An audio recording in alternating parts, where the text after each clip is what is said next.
Hello നമസ്കാരം, welcome back to the channel and stylo. ഞാൻ ഇന്ന് പറയാൻ പോകുന്നത് എന്താണ് ഒരു ക്രോക്കി, അതായത് അല്ലെങ്കിൽ എങ്ങനെയാണ് ഒരു ക്രോക്കി വരയ്ക്കുക എന്നുള്ളതാണ്. അപ്പോൾ അതിനു മുന്നേ ക്രോക്കി എന്താണ് അറിയില്ല, അതിനെക്കുറിച്ചൊന്നും അറിയുന്നില്ല എന്നുണ്ടെങ്കിൽ നമ്മുടെ വീഡിയോ ഫുള്ളായിട്ടും മിസ് ചെയ്യാതെ കാണുക കേട്ടോ.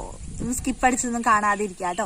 അപ്പോൾ അതിനു മുന്നേ നമ്മുടെ ചാനൽ ഇതുവരെ സബ്സ്ക്രൈബ് ചെയ്തിട്ടില്ല എന്നുണ്ടെങ്കിൽ സബ്സ്ക്രൈബ് ചെയ്യുക. ഇതുപോലെയുള്ള കൂടുതൽ വിവരങ്ങളും ഇൻഫർമേഷൻസും അതുപോലെയുള്ള ഫാഷൻ ഡിസൈനിങ് റിലേറ്റഡ് ആയിട്ടുള്ള കാര്യങ്ങളൊക്കെ അറിയാണെന്നുണ്ടെങ്കിൽ അടുത്ത് കാണുന്ന ബെല്ലൈക്കണിൽ ക്ലിക്ക് ചെയ്യാനും മറക്കരുത്. അപ്പോൾ നമുക്ക് നമ്മുടെ വീഡിയോയിലോട്ട് കിടക്കാം.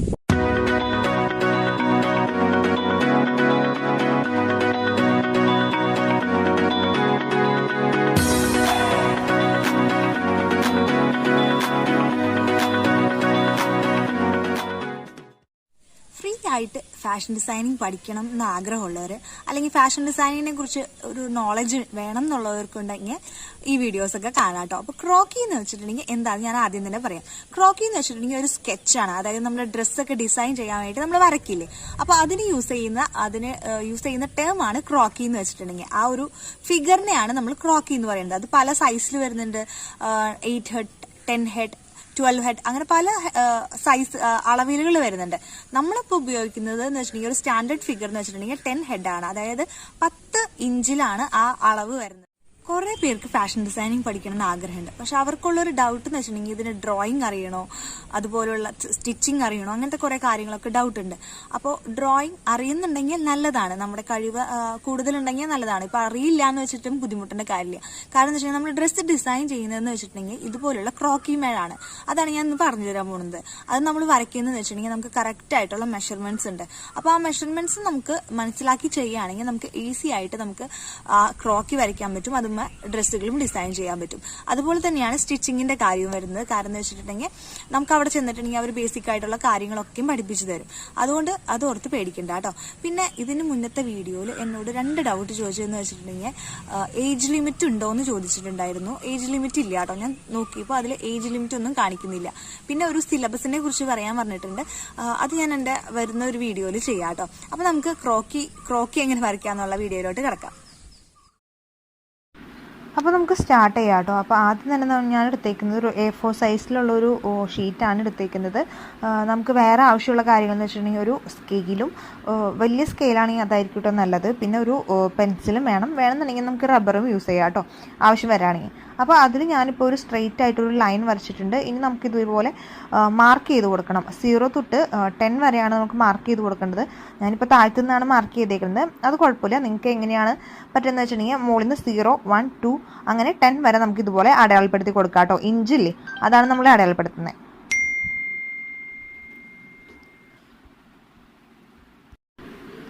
ഇപ്പോൾ നമ്മുടെ അടയാളപ്പെടുത്തികൾ കഴിഞ്ഞിട്ടുണ്ട് കേട്ടോ. ഇനി നമുക്ക് വേണ്ടതെന്ന് വെച്ചിട്ടുണ്ടെങ്കിൽ ഇതുപോലെ സ്ട്രെയിറ്റ് ആയിട്ട് കുറച്ച് ലൈൻസ് വരയ്ക്കണം. കാരണം അളവുകൾ അപ്പുറത്തേക്ക് ഇപ്പുറത്തേക്ക് എടുക്കുമ്പോൾ കറക്റ്റായിട്ട് അളവ് കിട്ടുന്നതിന് വേണ്ടിയിട്ടാണ് നമ്മളത് ചെയ്യുന്നത്. അപ്പോൾ കറക്റ്റ് ഓരോ ഇഞ്ച് വ്യത്യാസത്തിൽ നമുക്ക് ഇതുപോലെ ഒന്ന് ചെറുതായിട്ട് ലൈൻ വരച്ചു കൊടുക്കാം. പിന്നെ നമ്മൾ വേറെ ശ്രദ്ധിക്കേണ്ട കാര്യം എന്ന് വെച്ചിട്ടുണ്ടെങ്കിൽ നമ്മൾ ലൈൻസ് വരയ്ക്കുമ്പോഴും എല്ലാം വരയ്ക്കുമ്പോഴും അധികം കട്ടി പെൻസിലുമ്പോൾ നമ്മൾ മുറുക്കി പിടിച്ചിട്ട് വരയ്ക്കാതിരിക്കാൻ ശ്രമിക്കുക കേട്ടോ. കാരണം നമ്മൾ ഇതുമ തന്നെയാണ് ഷേപ്പ് ചെയ്ത് ക്രോക്കി വരച്ചെടുക്കുന്നത്. അപ്പോൾ നമുക്ക് ഇതൊക്കെ റബ്ബർ വെച്ചിട്ട് മാച്ച് കളയേണ്ട കാര്യമുണ്ട്. അപ്പോൾ അതുകൊണ്ട് മുറുക്കി പിടിച്ച് വരയ്ക്കാണ്ട് വരയ്ക്കാം കേട്ടോ. അപ്പോൾ പിന്നെ നമുക്ക് ക്രോക്കിയുടെ അടയാളപ്പെടുത്തൽ തുടങ്ങാം. ആദ്യം തന്നെ നമ്മൾ തലയാണ് വരയ്ക്കുന്നത്. അതിൻ്റെ 0 to 1 എന്ന് പറഞ്ഞിട്ടുള്ളതില്ലേ, അവിടെയാണ് നമ്മൾ തലയുടെ ഭാഗം വരയ്ക്കുന്നത്. അപ്പോൾ അതിൻ്റെ അളവ് എന്ന് വെച്ചിട്ടുണ്ടെങ്കിൽ ഈ വീതിയിലുള്ള അളവ് എന്ന് വെച്ചിട്ടുണ്ടെങ്കിൽ 3/4 ഇഞ്ചാണ് നമ്മൾ അടയാളപ്പെടുത്തുന്നത്. മുകളിലും അതെ 0ൻ്റെ അവിടെയും അതെ 1 അടയാളപ്പെടുത്തിയിട്ടില്ലേ, അവിടെയും 3/4 ഇഞ്ചാട്ടോ അടയാളപ്പെടുത്തുന്നത്. അത് കഴിഞ്ഞിട്ട് നമുക്ക് ഇതുപോലെ സ്ക്വയർ ചെയ്ത് വരയ്ക്കാം.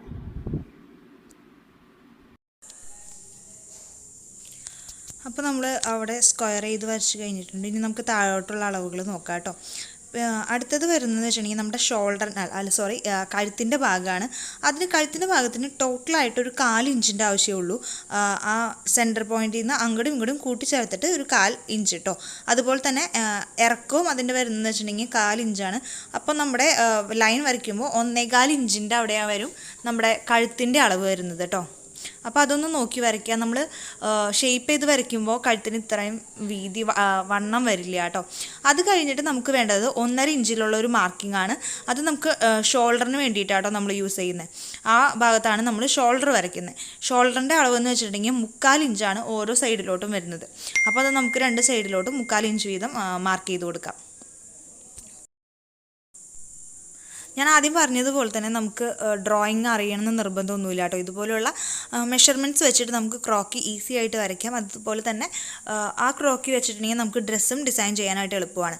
ഇനി നമുക്ക് ആ കഴുത്തിൻ്റെ നമ്മൾ മാർക്ക് ചെയ്തില്ലേ, അവിടെ നിന്ന് ആ ഷോൾഡറിലേക്കും ഒന്ന് സ്ലോപ്പായിരിക്കും, അതൊന്ന് സ്ലോപ്പായിട്ട് തന്നെ ഇതുപോലെ ഒന്ന് രണ്ടും തമ്മിലൊന്ന് ജോയിൻ ചെയ്ത് കൊടുക്കാം കേട്ടോ. അപ്പോൾ നമ്മുടെ ഷോൾഡറിൻ്റെ പോയിൻ്റ് നമ്മൾ കറക്റ്റായിട്ട് മാർക്ക് ചെയ്തിട്ടുണ്ട്. 3/4 ഇഞ്ചാണ് നമ്മൾ എടുത്തേക്കുന്നത് കേട്ടോ.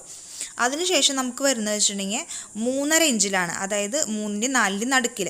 അപ്പോൾ 3.5 ഇഞ്ച് നമുക്ക് ഇതുപോലെ തന്നെ സ്കെയിൽ വെച്ചിട്ടൊന്ന് മാർക്ക് ചെയ്ത് കൊടുക്കാം. 3.5 ഇഞ്ച് അത് വരുന്ന അളവ് ഏതാണെന്ന് വെച്ചിട്ടുണ്ടെങ്കിൽ നമ്മുടെ ഹിപ്പില്ലേ, ആ ഭാഗമാണ്, ഹിപ്പിൻ്റെ ഭാഗമാണ് നമുക്ക് 3.5 ഇഞ്ചിൽ വരുന്നത്.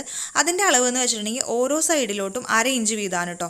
അപ്പോൾ നമുക്ക് നമ്മൾ ഷോൾഡറിൻ്റെ അവിടെ മാർക്ക് ചെയ്തില്ലേ, അവിടെ നിന്ന് നമ്മുടെ ഈ 3.5 ഇഞ്ചിലോട്ട് ഒന്ന് ജോയിൻ ചെയ്ത് കൊടുക്കാം. ഇതിന് ശേഷം നമ്മളെല്ലാം വരച്ചതിന് ശേഷം കേട്ടോ നമ്മൾ കൈ മാർക്ക് ചെയ്യുന്നത്. അപ്പോൾ അതിന് മുന്നേ നമുക്ക് ഈ ബോഡിയുടെ പാർട്സൊക്കെ നമുക്ക് ഒന്ന് ജോയിൻ ചെയ്തെടുക്കാം. ഇപ്പോൾ ഞാനത് ഒരു സൈഡ് വരച്ചതിൽ കുറച്ചൊന്ന് ഒരു പോയിൻറ്റിന് ഒരു വ്യത്യാസമേ ഉള്ളൂ. അപ്പോൾ തന്നെ നമുക്ക് ആ സ്ലോപ്പിൽ വളരെയധികം വലിയൊരു വ്യത്യാസം കാണാൻ പറ്റും. അപ്പോൾ നിങ്ങൾ ശ്രദ്ധിക്കുക, കറക്റ്റായിട്ടുള്ള അളവ് തന്നെ എടുക്കാനായിട്ട് ശ്രദ്ധിക്കണം കേട്ടോ. എന്നിട്ട് നമുക്ക് ഇതുപോലെ ഒന്ന് ജോയിൻ ചെയ്ത് കൊടുക്കാം. ഇനി ഇത് കഴിഞ്ഞിട്ടുണ്ടെങ്കിൽ ഹിപ്പ് കഴിഞ്ഞിട്ടുണ്ടെങ്കിൽ നമ്മൾ ഇപ്പം എടുത്തതിൻ്റെ അളവെന്ന് വെച്ചിട്ടുണ്ടെങ്കിൽ വേസ്റ്റിൻ്റെ അളവാട്ടോ. 3.5 ഇഞ്ചിൽ എടുക്കുന്നത് നമ്മൾ വേസ്റ്റിൻ്റെ അളവാണ്. ഇത് കഴിഞ്ഞിട്ട് 4 ഇഞ്ചിൽ എടുക്കുന്നതാണ് നമ്മുടെ ഹിപ്പിൻ്റെ അളവ്. അതായത് വേസ്റ്റാണ് കുറവുണ്ടാവുക, ഹിപ്പ് അതിനേക്കാളും കുറച്ചുകൂടി വലുതായിരിക്കും. നമ്മൾ മുകളിൽ 1/2 ഇഞ്ച് വീതമാണ് എടുത്തതെന്നുണ്ടെങ്കിൽ മുകളിൽ നമുക്ക് ഒരു 3/4 ഇഞ്ച് വീതം എടുക്കാം കേട്ടോ. വേസ്റ്റിൻ്റെ അവിടെ നമ്മൾ 1/2 ഇഞ്ച് വീതമാണ് എടുത്തതെന്നുണ്ടെങ്കിൽ ഹിപ്പിൻ്റെ അവിടെ നമുക്ക് 3/4 ഇഞ്ച് വീതം രണ്ട് സൈഡിലോട്ടും എടുക്കാം. അതിനുശേഷം നമുക്ക് അളവ് എടുക്കേണ്ടതെന്ന് വെച്ചിട്ടുണ്ടെങ്കിൽ 6.5 ഇഞ്ചിലാണ്. 6.5 ഇഞ്ച് എന്തിൻ്റെയാണെന്ന് വെച്ചിട്ടുണ്ടെങ്കിൽ നമ്മുടെ കാലിൻ്റെ മുട്ടുഭാഗം ഉണ്ടല്ലോ, ആ മുട്ടുഭാഗത്തെ അളവാണ്. മുട്ടുഭാഗത്ത് നമുക്ക് കുറച്ച് വീതി കൂടുതൽ, വണ്ണം കൂടുതലില്ലേ, ആ ഭാഗത്തെ അളവാണ് നമ്മളിപ്പോൾ മാർക്ക് ചെയ്യാൻ പോകുന്നത് കേട്ടോ. 6.5 ഇഞ്ചിൽ നമുക്ക് ടോട്ടലായിട്ട് വരുന്നത് 3/4 ഇഞ്ചാണ് കേട്ടോ അളവ്. അതായത് ആ ഫുൾ അളവ് രണ്ട് സൈഡിലേക്കും കൂടിയിട്ട് 3/4 ഇഞ്ച്. അതുപോലെ തന്നെ 7 ഇഞ്ചിൽ വരുന്നത് 1 ഇഞ്ചാണ്. 7 ഇഞ്ചിൻ്റെ അളവിൽ നമുക്ക് രണ്ട് സൈഡിലേക്കും കൂടിയിട്ട് 1 ഇഞ്ച് എടുക്കുന്നുണ്ട്. അതായത് രണ്ട് സൈഡിലും ഒരു സൈഡിൽ 1/2 ഇഞ്ച്, അടുത്ത സൈഡിൽ 1/2 ഇഞ്ച്, അങ്ങനെ ടോട്ടൽ 1 ഇഞ്ചാട്ടോ നമ്മൾ 7 എന്ന് പറഞ്ഞിട്ടുള്ള അളവിൽ മാർക്ക് ചെയ്യുന്നത്. ഇതിന് ശേഷം നമുക്ക് ഇതുപോലെ തന്നെ ജോയിൻ ചെയ്തെടുക്കാം. അത് കഴിഞ്ഞിട്ട് നമുക്ക് വരുന്ന അളവ് എന്ന് വെച്ചിട്ടുണ്ടെങ്കിൽ 9.4 ഇഞ്ചിലാണ്. അതെന്ന് വെച്ചിട്ടുണ്ടെങ്കിൽ നമ്മുടെ കാലിൻ്റെ ഉപ്പൂറ്റി ഭാഗം ഉണ്ടല്ലോ, ആ ഉപ്പൂറ്റി ഭാഗത്തെ അളവാണ് നമ്മൾ മാർക്ക് ചെയ്യുന്നത്. ആ അളവെന്ന് വെച്ചിട്ടുണ്ടെങ്കിൽ ടോട്ടൽ 1/2 ഇഞ്ചാണ് കേട്ടോ വരുന്നത്. ആ 9.4 വരുന്ന അളവെന്ന് വെച്ചിട്ടുണ്ടെങ്കിൽ 1/2 ഇഞ്ചാണ്. അവിടെ ഭയങ്കരമായിട്ട് വീതി കുറവല്ലേ, നമുക്ക് വണ്ണം കുറവല്ലേ, അപ്പോൾ അതുകൊണ്ട് ടോട്ടൽ 1/2 ഇഞ്ചിൻ്റെ ആവശ്യമുള്ളൂ. അതായത് അപ്പുറത്തേക്കും ഇപ്പുറത്തേക്കും 1/4 ഇഞ്ച് വീതം. പിന്നെ അവസാനമായിട്ട് വരുന്ന അളവെന്ന് വെച്ചിട്ടുണ്ടെങ്കിൽ കൈയുണ്ട് നമ്മുടെ ബോഡി പാർട്ടിൽ വരുന്നതെന്ന് വെച്ചിട്ടുണ്ടെങ്കിൽ കാൽപാദത്തിൻ്റെ അളവാണ്. അവിടെ വരുന്നത് ടോട്ടൽ 3/4 ഇഞ്ചാണ് കേട്ടോ. അപ്പോൾ എല്ലാ പോയിൻറ്റ്സും ഇതുപോലെ ഇട്ട് കൊടുത്തിട്ട് നമുക്ക് ഇതുപോലെ ഒന്ന് ജോയിൻ ചെയ്ത് കൊടുക്കാം. വേണമെന്നുണ്ടെങ്കിൽ അപ്പോൾ തന്നെ നമുക്ക് ഞാനിപ്പോൾ ചെയ്ത പോലെ ജോയിൻ ചെയ്ത് കൊടുക്കാം, അല്ലെങ്കിൽ എല്ലാം ലാസ്റ്റ് എല്ലാം കൂടി ഒരുമിച്ചൊന്ന് ജോയിൻ ചെയ്ത് കൊടുത്താലും മതി. അടുത്തത് നമുക്ക് കൈയുടെ അളവ് വരയ്ക്കാം. അതിന് വേണ്ടിയിട്ട് കൈ നിൽക്കുന്നത് വെച്ചിട്ടുണ്ടെങ്കിൽ 6 ഇഞ്ചിലാണ് അവസാനം വന്ന് നിൽക്കുന്നത്, അതായത് നമ്മുടെ മുട്ടിന് മുകളിലായിട്ട്. അപ്പോൾ നമുക്കൊരു 5.25 ഇഞ്ചിൽ വെച്ചിട്ട് നമ്മുടെ കൈയുടെ ലെങ്ത്ത് നിർത്തിയിട്ട് അവിടെ തൊട്ട് നമുക്ക് ഒരു 3/4 ഇഞ്ചോളം കൈപ്പത്തിയാണ് വരുന്നത്. അപ്പോൾ ഇതുപോലെ നമുക്ക് മാർക്ക് ചെയ്ത് കൊടുക്കാം. വീതി കുറവിലാണ് വരുന്നതെന്ന് വെച്ച് കുഴപ്പമില്ല കേട്ടോ. നമുക്കത് ഷേപ്പ് ചെയ്ത് വരയ്ക്കുമ്പോൾ കുറച്ചൊന്ന് വണ്ണത്തിൽ ഷേപ്പ് ചെയ്ത് വരയ്ക്കാം. കൈപ്പത്തി തന്നെ ഇപ്പോൾ എങ്ങനെയാണ് വരയ്ക്കണേന്ന് വെച്ചിട്ടുണ്ടെങ്കിൽ ഒന്ന് ശ്രദ്ധിച്ച് നോക്കുക. നമ്മുടെ വലിയ ഒരു സൈഡിൽ കുറച്ച് നീളം കൂടുതലായിട്ടും അപ്പുറത്തെ ഭാഗത്ത് കുറച്ച് നീളം കുറവായിട്ടും, അത് ചെറിയ നീളം കുറവുള്ള ഭാഗം എന്ന് വെച്ചിട്ടുണ്ടെങ്കിൽ നമ്മുടെ തള്ളവിരലുണ്ടല്ലോ ആ ഭാഗമാണ്. ഇതിങ്ങനെ തന്നെ ക്രോക്കി ഇപ്പോൾ ഷേപ്പ് ചെയ്ത് വരയ്ക്കുമ്പോഴാണ് നമ്മൾ കറക്റ്റായിട്ട് വരയ്ക്കേണ്ടത്. മെഷർമെൻറ്റ്സ് എടുത്ത് വരയ്ക്കുമ്പോൾ ഇതുപോലെ ജസ്റ്റ് ലൈൻസ് മാത്രമേ നമ്മൾ വരച്ചു കൊടുക്കുള്ളൂ കേട്ടോ. നമ്മൾ ഷേപ്പ് ഒന്നും ഉണ്ടാവില്ല. സ്ക്വയറും അതുപോലെ തന്നെ ട്രയാങ്കിൾ, നമ്മൾ ജോയിൻറ്റുകൾ തമ്മിൽ ഓരോ പോയിൻറ്റ്സ് തമ്മിൽ ജോയിൻ ചെയ്യില്ല ചെയ്യുന്നത്. അതുകൊണ്ട് തന്നെ ഇതുപോലെ ഒന്ന് ജസ്റ്റ് ലൈൻസ് ആയിട്ടൊന്ന് വരച്ചു കൊടുത്താൽ മതി കേട്ടോ. അപ്പോൾ ഇത്രയാണ് നമ്മുടെ മെഷർമെൻറ്റ്സ് എന്ന് വെച്ച് വരുന്നത്. ഇനി നമുക്ക് ഇതൊക്കെ ഒന്ന് ഷേപ്പ് ചെയ്ത് വരയ്ക്കണം. ആദ്യം തന്നെ നമ്മൾ ഹെഡിൽ നിന്ന് തന്നെ തുടങ്ങിയത്. അപ്പോൾ ഷേപ്പ് ചെയ്യലും ഹെഡിൽ നിന്ന് തന്നെ തുടങ്ങാം. ഇതുപോലെ ഏകദേശം ഒരു ഓവൽ ഷേപ്പിലായിട്ടാട്ടോ നമ്മൾ വരച്ചെടുക്കുന്നത്. അപ്പോൾ നിങ്ങൾക്ക് റൗണ്ട് ഷേപ്പിലാണ് വേണമെന്ന് വെച്ചിട്ടുണ്ടെങ്കിൽ അതുപോലെ വരയ്ക്കാം. പക്ഷേ കൂടുതലും ക്രോക്കീസിനൊക്കെയും ഇതുപോലൊന്നൊരു ഓവൽ ഷേപ്പിലായിട്ടാണ് ഹെഡ് വന്നിട്ടുള്ളത്. നമ്മൾ മുടിയും കണ്ണും മുഖത്തെ വേറെ ഫീച്ചേഴ്സൊന്നും നമ്മൾ വരയ്ക്കുന്നില്ല. നിങ്ങൾക്ക് വരയ്ക്കാൻ അറിയുന്നുണ്ടെങ്കിൽ നിങ്ങൾക്ക് വരച്ചെടുക്കാം. അല്ലാന്നുണ്ടെങ്കിൽ ജസ്റ്റ് ഒന്ന് മുഖം മാത്രം വരച്ചെടുക്കുക. അതുപോലെ തന്നെ വേണമെന്നുണ്ടെങ്കിൽ ഒരു ഹെയർ സ്റ്റൈലും വേണമെങ്കിൽ വെച്ച് കൊടുക്കാം കേട്ടോ. അതിനുശേഷം കഴുത്തൊന്ന് ഷേപ്പ് ചെയ്ത് കൊടുക്കുകയാണ്. ഞാൻ നേരത്തെ പറഞ്ഞതുപോലെ തന്നെ കഴുത്ത് നമ്മൾ അത്രയും വണ്ണത്തിലൊന്നും വരച്ചെടുക്കില്ല. ജസ്റ്റ് ഒന്ന് ചെറുതാക്കി ഒന്ന് ഷേപ്പ് ചെയ്തെടുക്കുക കേട്ടോ. പിന്നെ ആ ഷോൾഡറിൻ്റെ അവിടെ നമ്മൾ ഇതുപോലെ ഷേപ്പ് ചെയ്തെടുത്തു. കൈ നമുക്ക് ലാസ്റ്റ് മെഷർമെൻറ്റ് എടുത്ത പോലെ തന്നെ ലാസ്റ്റ് ചെയ്യാം. പിന്നെ ആ ചെസ്റ്റിൻ്റെ ഭാഗം ഒന്നൊന്ന് ഷേപ്പ് ചെയ്യുന്നു. പിന്നെ വരുന്നതെന്ന് വെച്ചിട്ടുണ്ടെങ്കിൽ നമ്മൾ 3.5 ഇഞ്ചിൽ നമ്മളൊരു പോയിന്റ് ഇട്ടിട്ടില്ലേ, ആ പോയിന്റുകളൊക്കെ കറക്റ്റ് ആയിരിക്കണം. അതിൻ്റെ ഉള്ളിൽ വെച്ചിട്ട് നമുക്ക് ഷേപ്പ് ചെയ്തെടുക്കാം കേട്ടോ ചെയ്യുന്നത്. നിങ്ങളൊന്ന് ശ്രദ്ധിച്ച് നോക്കുകയാണെങ്കിൽ ഞാൻ ആ ചെസ്റ്റിൻ്റെ അവിടെ നിന്ന് കുറച്ചൊന്ന് ഉള്ളിലേക്ക് കർവ് ചെയ്ത് വരയ്ക്കുന്നുണ്ട്. ആ 3.5 ഇഞ്ചിൻ്റെ അളവുകളൊക്കെയും കറക്റ്റായിട്ട്. പിന്നെ ആ ഹിപ്പിൻ്റെ ഭാഗമൊക്കെ ഒന്ന് ഷേപ്പ് ചെയ്ത് വരയ്ക്കുക. അളവുകളില്ലാത്ത ഭാഗത്തൊന്ന് ജസ്റ്റ് ഒന്ന് കർവ് ചെയ്ത് വരച്ചിട്ടുണ്ടെങ്കിൽ നമ്മുടെ ക്രോക്കിയുടെ ഷേപ്പിംഗ് കറക്റ്റ് ആവും കേട്ടോ. നിങ്ങൾ കൂടുതൽ നന്നായിട്ട് വരയ്ക്കാൻ അറിയുന്ന ആൾക്കാരാണെങ്കിൽ അതിനനുസരിച്ച് ഒന്ന് നന്നായിട്ട് വരച്ചെടുക്കുക. വരയ്ക്കാൻ നമുക്ക് ബുദ്ധിമുട്ടാണെന്നുണ്ടെങ്കിൽ ജസ്റ്റ് ഒന്ന് ഇതുപോലെ ഒന്ന് കർവ് ചെയ്ത് ഷേപ്പ് ചെയ്ത് വരച്ചു കൊടുക്കുക. കാരണം എന്ന് വെച്ചിട്ടുണ്ടെങ്കിൽ നിങ്ങളത് പ്രാക്ടീസ് ചെയ്യും തോറും നന്നായി വരും. പിന്നെ ആ കാൽപാദത്തിൻ്റെ അവിടെ വരുമ്പോൾ നന്നായിട്ട് വീതി കുറവായിരിക്കും നമുക്ക് എല്ലാവർക്കും അതുപോലെ തന്നെയല്ല. അപ്പോൾ അതൊന്ന് ശ്രദ്ധിച്ചൊന്ന് കർവ് ചെയ്ത് കൊടുക്കുക. താഴ്ഭാഗത്ത് അതായത് കാൽപാദത്തിൻ്റെ അടുത്ത് വരുമ്പോൾ എങ്ങനെയാണ് വരയ്ക്കേണ്ടതെന്ന് വെച്ചിട്ടുണ്ടെങ്കിൽ നമ്മുടെ കാലിൻ്റെ വിരലുകൾ ഇരിക്കുന്നുണ്ടല്ലോ, ഇതുപോലെ വെച്ചിട്ട് ഈ സൈഡിൽ ലെഫ്റ്റ് സൈഡിൽ കുറച്ച് നീളം കുറവായിരിക്കും. അതുപോലെ വന്നിട്ട് റൈറ്റ് സൈഡിലോട്ട് വരുമ്പോൾ കുറച്ച് നീളം കൂടുതലെടുത്തിട്ട് ആ 10 ഇഞ്ചിൽ തൊടാവുന്ന രീതിയിലായിരിക്കും നമ്മൾ വരച്ചെടുക്കുന്നത് കേട്ടോ. 2 കാലുകളും തമ്മിൽ സെപ്പറേറ്റ് ചെയ്യുന്ന രീതിയിൽ ഇതുപോലെ നമുക്ക് ഷേപ്പ് ചെയ്തെടുക്കാം. ഇപ്പോൾ നമ്മുടെ 2 കാലുകളുടെയും കാൽപാദങ്ങളുടെയും ഷേപ്പ് ചെയ്ത് കഴിഞ്ഞു കേട്ടോ. ഇനി നമുക്ക് വരയ്ക്കാനുള്ളതെന്ന് വെച്ചിട്ടുണ്ടെങ്കിൽ നമ്മുടെ കൈഭാഗമാണ്. കൈഭാഗത്ത് നമ്മുടെ ആം ഹോളിൻ്റെ ആ ഭാഗം ഉണ്ടല്ലോ, മുകൾ ഭാഗം, ആ ഭാഗത്ത് കുറച്ച് വണ്ണം കൂടുതലായിരിക്കും. ഈ ഒരു 3.5 ഇഞ്ചിൽ നമുക്കൊരു 1/4 ഇഞ്ച് വണ്ണം മാത്രം മതി കേട്ടോ. അതിൻ്റെ മുകളിലേക്കും താഴത്തേക്കും കുറച്ച് നമുക്ക് ഷേപ്പ് ചെയ്ത് ഇതുപോലെ വരച്ചെടുക്കാം.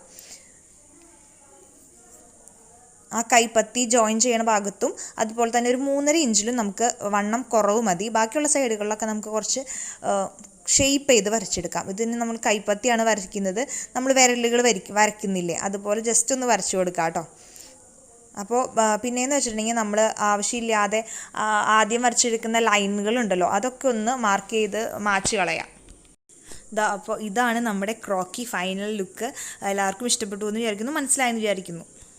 അപ്പോൾ ഇതുപോലെയുള്ള വീഡിയോസ് കാണുന്നതിന് വേണ്ടി നമ്മുടെ ചാനൽ സബ്സ്ക്രൈബ് ചെയ്യാനും അടുത്ത് കാണുന്ന ബെൽ ഐക്കൺ ക്ലിക്ക് ചെയ്യാനും മറന്നു പോകരുത് കേട്ടോ. Bye all.